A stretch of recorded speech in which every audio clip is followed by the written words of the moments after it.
Petrobras aprova nova diretriz e mantém política de preços. Banco Central dos Estados Unidos eleva juros pela quarta vez e indica que taxa deve subir mais. Conversão de veículos para gás natural veicular sobe 74%, com alta dos combustíveis. Inflação do café da manhã faz brasileiros mudarem o cardápio. Preço do gás natural dispara na Europa depois de novo corte da Rússia. E no esporte começam hoje os jogos das quartas de final da Copa do Brasil. Agora no Jornal das 18h30.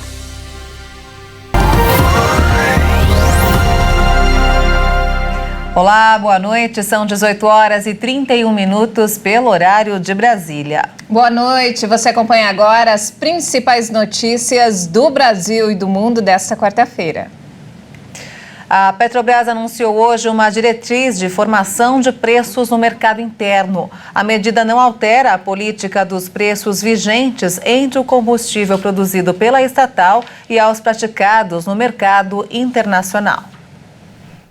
Conforme comunicado protocolado junto à Comissão de Valores Mobiliários, uma supervisão adicional pelo Conselho Administrativo e Fiscal foi incorporada à medida. A diretoria da empresa permanece como responsável pela aplicação de reajustes periódicos aos preços dos combustíveis vendidos às distribuidoras. A estatal ressaltou também que a execução da política de preços vigentes deve acompanhar o mercado brasileiro de derivados de petróleo, dos produtos substitutos e a participação de mercado da companhia em cada um dos combustíveis, considerando os preços praticados nos mercados nacionais e internacionais.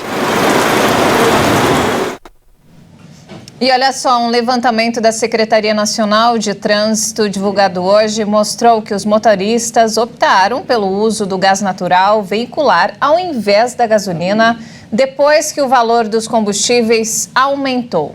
O número de conversões cresceu 74% no país, na comparação com o mesmo período do ano passado, de 2020, aliás. O uso do GNV, no entanto, requer cuidados extras.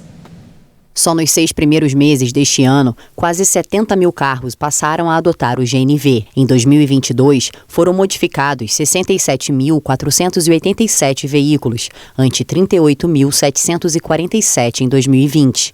A Associação Nacional dos Organismos de Inspeção explicou que a decisão pelo gás natural exige uma prevenção veicular maior para que acidentes não aconteçam. A presidência do organismo disse que os automóveis em situação irregular e sem as vistorias periódicas têm um índice maior de fatalidade do que outros com licenciamento ou inspeção atrasados há 2 anos ou mais. Nessa terça-feira, uma explosão em um carro que abastecia o cilindro no Rio de Janeiro vitimou um idoso e deixou uma mulher ferida. Segundo os frentistas, o cilindro estava enferrujado.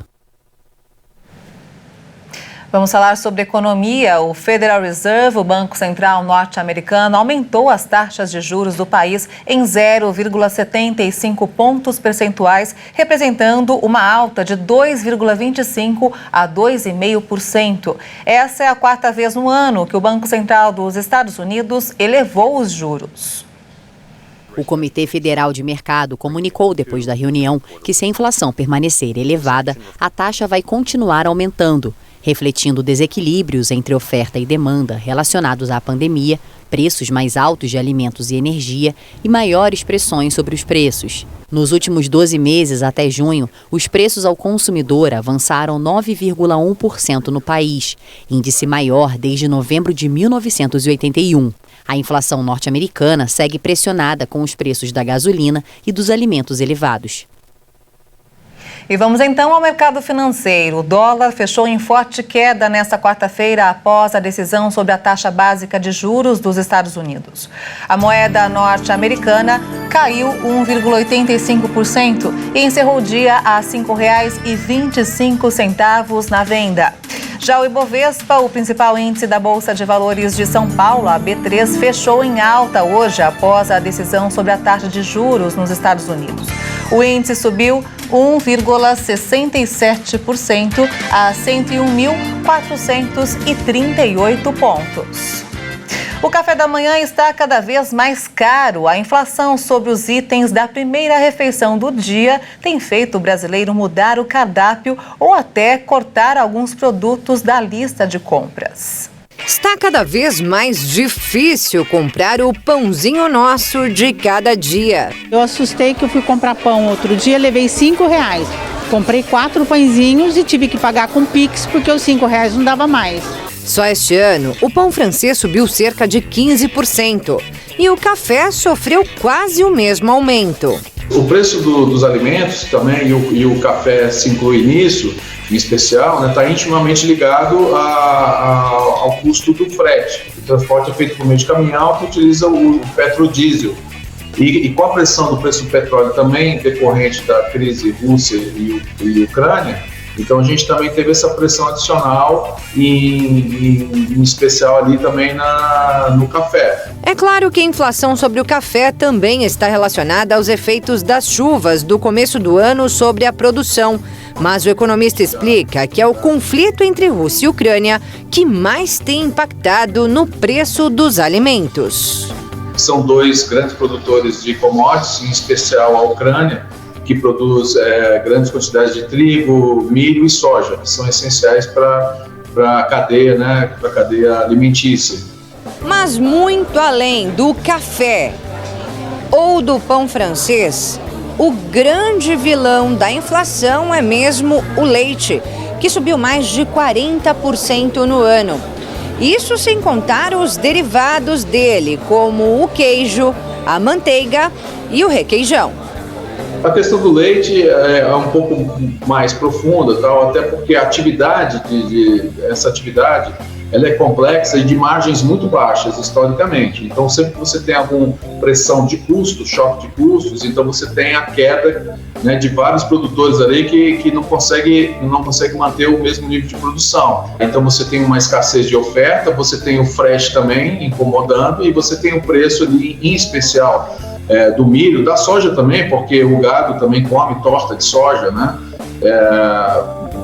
farelo de milho e outros componentes também. E aí, diante de tantos aumentos, muita gente tem reduzido ou substituído os produtos do café da manhã. A gente vai assim mudando o cardápio, uma tapioca com carne de sol, um ovo. Você presta mais atenção no comprar, você escolhe, você busca preço. Eu comprava leite para o mês inteiro, hoje eu já não faço mais isso. E é preciso ter paciência, porque o economista avalia que os brasileiros devem conviver com a alta inflação por alguns anos. Mas algumas mudanças já começaram. A gente tem que o preço dessas commodities, milho, soja, açúcar, tudo, ela vem caindo já durante um mês. Então aquele ápice da crise ali, advinda da guerra, ela já está atenuada. E também a gente tem agora uma contraparte, que é realmente redução do ICMS, redução de alguns tributos, que deve melhorar a questão dos combustíveis, que já está acontecendo, e consequentemente do frete. Então eu acho que a gente pode considerar talvez que o pior momento já tenha passado. É o que a Josilene espera. Porque o salário não está acompanhando os preços, O salário não está tendo aumento. Tá duro. E numa casa que só trabalha o marido, Você tem que fazer o máximo para economizar. E em convenção virtual, o MDB oficializou hoje a candidatura da senadora Simone Tebet à presidência da República nas eleições deste ano. O placar na votação interna foi de 262 votos favoráveis e 9 contrários, uma aprovação de 97% do partido. Conforme calendário fixado pelo TSE, o período vai de 20 de julho a 5 de agosto. Após a convenção, o partido fica apto a registrar a candidatura com prazo até 15 de agosto. Também nesta quarta-feira, a federação formada por PSDB e Cidadania formalizou o apoio à candidatura de Simone Tebet. A Agência Nacional de Telecomunicações informou hoje que São Paulo, Rio de Janeiro, Curitiba, Salvador e Goiânia devem ser as próximas capitais do país com a ativação do sinal de internet 5G puro, mas ainda não há uma data definida.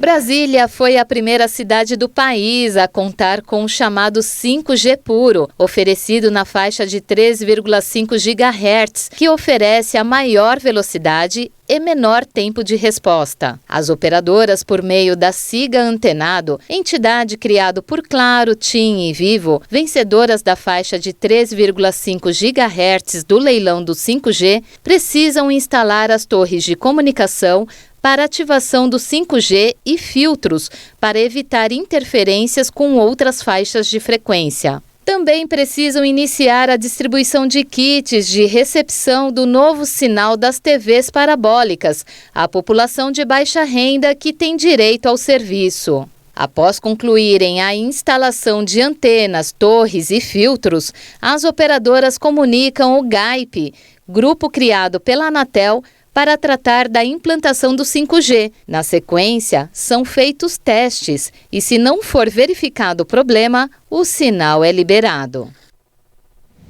A Organização Pan-Americana da Saúde disse hoje que quase 5.300 casos de varíola do macaco foram relatados até agora em 18 países e territórios do continente americano.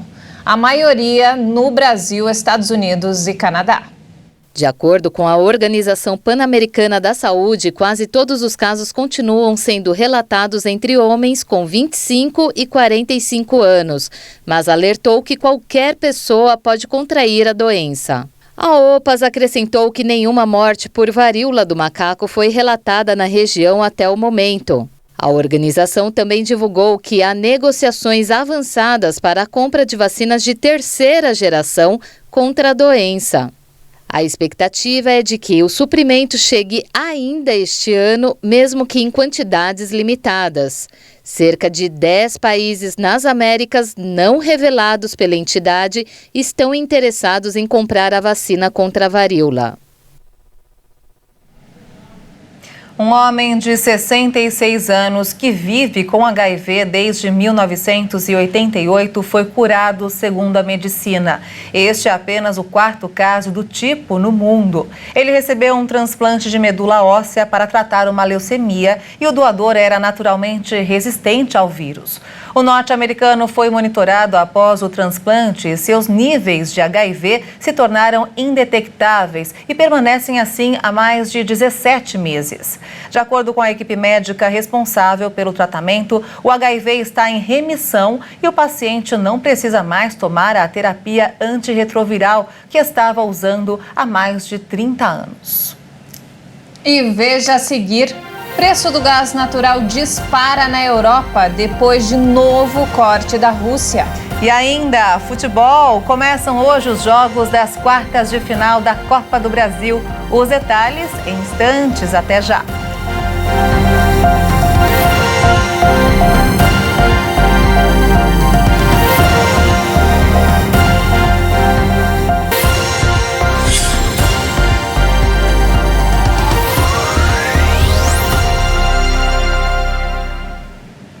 Estamos de volta, são 18 horas e 46 minutos pelo horário de Brasília. E vamos agora direto ao Rio de Janeiro com informações desta quarta-feira com o nosso repórter Anderson Nascimento. Boa noite, Anderson. Boa noite, Maria Alice e Juliana. Um estudo sobre a reação física dos fluminenses que tomaram a vacina da Covid-19 está sendo realizada e aceita voluntários. A Estação General Osório do Metrô Rio, em Ipanema, e o Centro de Tradições Nordestinas Luiz Gonzaga, em São Cristóvão, recebem uma ação da Fiocruz para incentivar a população a tomar a terceira dose da vacina contra a Covid-19 e contribuir de forma voluntária com a pesquisa Boots Covid-19. Todos os maiores de 18 anos que receberam a primeira e segunda dose das vacinas, seja Coronavac, AstraZeneca ou a Pfizer, há pelo menos 3 meses, podem tomar a terceira dose do imunizante na estação como voluntários do estudo científico. Os interessados devem apresentar documento de identidade, CPF e comprovante de vacinação das 2 doses anteriores. O estudo vai acontecer até o dia 28 de julho na estação do metrô em Ipanema e até 29 de julho na Feira de São Cristóvão, das 10 da manhã às 4 da tarde. E quem nunca teve problema com os famosos telemarketings abusivos? Por isso, o Procon Rio está processando mais de 20 empresas. O Ministério da Justiça e Segurança Pública, por meio da Secretaria Nacional do Consumidor, instaurou processos administrativos contra 26 empresas pela prática de telemarketing abusivo. Caso condenadas, as companhias podem receber uma multa de até 13 milhões de reais cada. Os processos são desdobramento da decisão que suspendeu a atividade de 180 empresas que ofereciam produtos e serviços por meio de ligações sem autorização dos consumidores. A ação foi tomada com base na quantidade de reclamações registradas nos canais de denúncia, que ultrapassaram 14 mil nos últimos 3 anos. E uma cadela que foi ensinada a roubar agora é desejada para a adoção. Allan Kardec Areas Santos, de 42 anos, usava a pastor belga Macarena para intimidar e atacar vítimas na zona sul do Rio. Mas após investigações da inspetora Clarissa Huguet, ele foi preso e a cachorra recuperada. Macarena já recebeu em apenas um dia cerca de 150 contatos de interessados em adotá-la. A informação é da Subsecretaria Estadual de Proteção Animal, que por hora encaminhou a cadela Macarena, que tem entre 2 e 3 anos de idade, para o cuidado de um tutor temporário. A expectativa é que ela encontre um novo lar definitivo nos próximos dias. Vamos torcer daqui. Maria Alice e Juliana, eu volto amanhã. Que gracinha, hein? Vamos torcer muito. E Anderson, muito obrigada pelas informações. Uma ótima noite para você. Obrigada, Anderson, e até amanhã. O preço do gás natural disparou hoje na Europa depois que a Rússia reduziu ainda mais o fornecimento. A União Europeia acusa os russos de usarem o gás como arma política para chantagear o bloco. A Gazprom, a empresa estatal russa de energia, reduziu para 1/5 a capacidade do gasoduto Nord Stream 1, que é a principal rota de distribuição da Rússia para a Europa. Desde a invasão à Ucrânia, o governo russo já reduziu ou cortou o fornecimento de gás natural para 12 países da Europa, entre eles a Alemanha, o maior importador do gás russo. O gasoduto Nord Stream 1 hoje funciona com 20% da capacidade normal.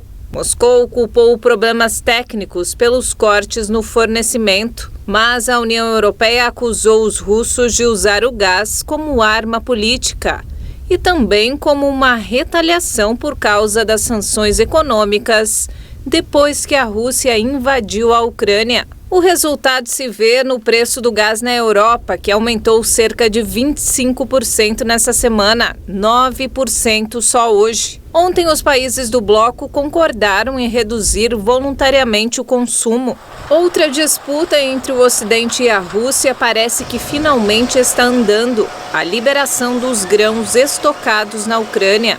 Hoje foi inaugurado em Istambul, na Turquia, um centro que vai coordenar as exportações de alimentos de 3 portos ucranianos. No total, 20 funcionários da Ucrânia, Rússia, Turquia e ONU vão trabalhar lado a lado. A expectativa é que o primeiro navio saia em poucos dias. Os cereais, especialmente o trigo ucraniano, que estão bloqueados nos portos pela invasão russa da Ucrânia desde 24 de fevereiro, estão em falta nos mercados mundiais. E um mês após a maior greve em 30 anos, os trens do Reino Unido voltaram a parar. Cerca de 40 mil funcionários do serviço ferroviário do país pararam nesta quarta-feira. E a greve coincide com protestos parecidos em outros países europeus. Mais de 1.000 voos foram cancelados na Alemanha depois que parte da equipe da companhia aérea Lufthansa entrou em greve hoje.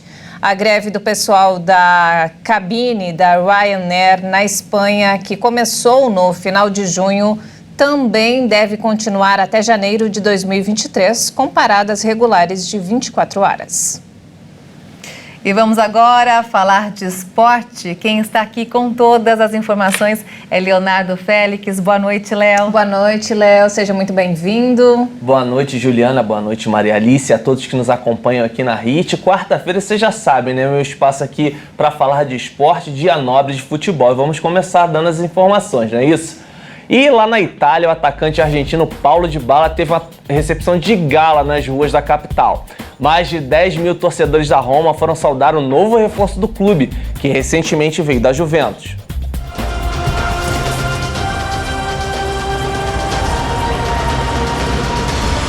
O atacante afirmou que vai tentar dar o máximo para transmitir sua experiência e ajudar a jovem equipe da Roma a vencer. Dybala, de 28 anos, teve 7 temporadas de conquistas em Turim, mas nas 2 últimas conviveu com diversas lesões. O argentino assinou um contrato de 3 anos. O clube romano, vencedor da primeira edição da Liga Conferência, terminou em 6º lugar na Série A na temporada passada. A Roma conquistou o último de seus 3 títulos italianos em 2001, mas espera lutar pela taça novamente sob o comando do português José Mourinho, que conquistou 8 títulos nacionais em sua carreira de técnico. Mas Dybala, que venceu a primeira divisão italiana 5 vezes com a Juventus, falou que ainda é cedo para falar do Scudetto e tirar a equipe da capital do jejum de 21 anos sem o título italiano.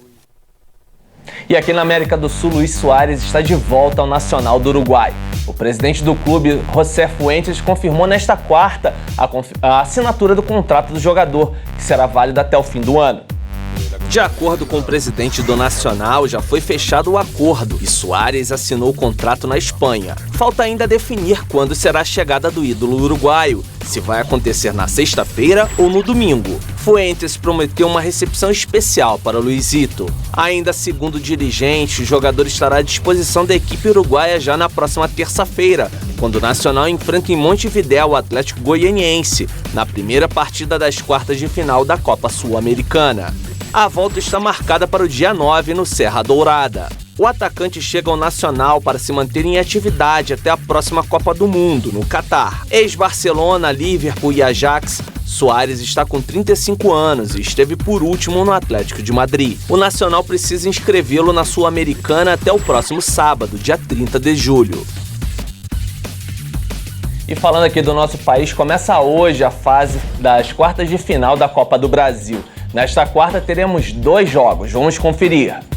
Daqui a pouco, às 9h30 da noite, jogam no Antônio Ascioli, Atlético Goianiense e Corinthians. No mesmo horário, no Maracanã, entram em campo Flamengo e Atlético Paranaense.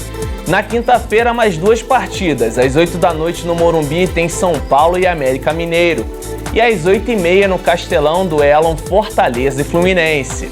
Lembrando que as partidas de volta da fase de quartas de final da Copa do Brasil acontecem nos dias 17 e 18 de agosto. Maria Alice e Juliana, eu fico por aqui, volto na próxima quarta com mais informações dos esportes. Obrigada, Léo. Muito obrigada, Léo, pelas informações. Até a próxima quarta-feira, então. Boa noite. Boa noite. E não temos mais tempo, essa edição fica por aqui. Mais informações ao longo da nossa programação. Uma ótima noite para você. Obrigada pela sua companhia, uma boa noite para você e até amanhã. Tchau.